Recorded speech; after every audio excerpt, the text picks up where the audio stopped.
What's up guys, welcome to your 71st Android tutorial for the new Boston. And in this tutorial we're basically going to refine kind of what we've done and also get kind of a desired result like I showed you with the OnTouch method. So the first thing I want you guys to do is go into the MyBringBackSurface class and change our isRunning right when it's started here to false. Because again, our thread is going to go through this onResume method before it actually starts our thread, and that's where we're actually going to change, our isRunning to true. So not too big of a deal there, but then we go into our Surface class. And what we're going to do is we're going to implement the OnTouch listener. So we're going to say implements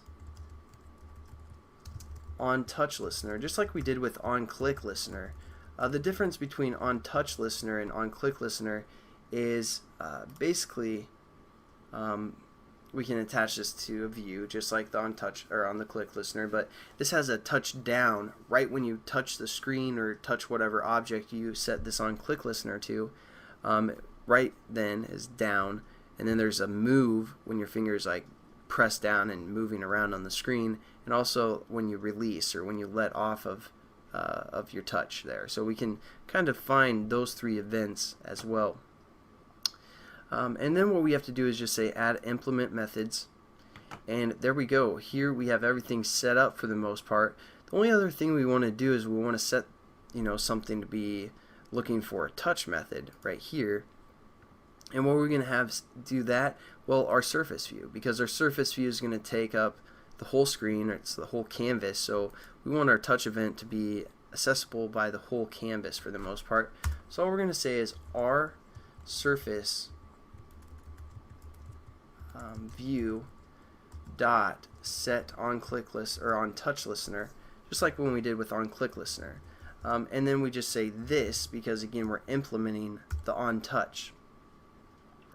Now what we can do is we're basically going to touch screen and we're going to get the X and the Y value of that information and process it and kind of handle it as well. So what I did is I set up a float, and you want a float value of an X and a float value of a Y, and then that's what we're going to kind of define. Now we're also going to set up this X and Y to equal something initially, so X equals 0 and Y also will equal 0, and then we're going to change it within our OnTouch method. So we go into within this this method because when our surface is touched, it's going to call this method, and it's going to give us which view was touched, which is our our whole surface, and then which event, whether it be a down, a move around, or a release of some sort. We're just going to set our X and Y values. So we're going to say X equals, and we're going to say event. Wait, is it event? Yeah, event, I'm sorry. Or whatever your second argument is, which is your motion event.